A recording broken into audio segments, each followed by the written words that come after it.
नमामि राधापतिपादपल्लवम् भजामि राधापति नाम निर्मलम् वदामि राधापति तत्त्वमक्रियम् करोमि राधापति सेवनम् मुदा अहोबकीयम् स्तनकालकूटम्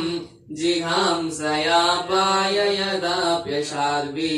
लेभे गतिम् धार्तिच्युताम् ततुन्यम् कम् वा दयालुम् शरणम् व्रजेमम् श्रीकृष्णचन्द्रचरणो मनसा स्मरामि श्रीकृष्णचन्द्रचरणो वचसा गृह्णामि श्रीकृष्णचन्द्रचरणौ शिरसा नमामि श्रीकृष्णचन्द्रचरणौ शरणम् प्रपद्ये त्वमेव माता च पिता त्वमेव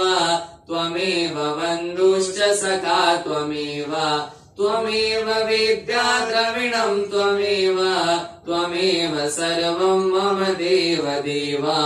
आनन्दमानन्दकरम् प्रसन्नम् ज्ञानस्वरूपम् निजभावयुक्तम् योगीन्द्रमीड्यम् भवरोगवेद्यम् श्रीमद्गुरो नित्यमहम् स्मरामि।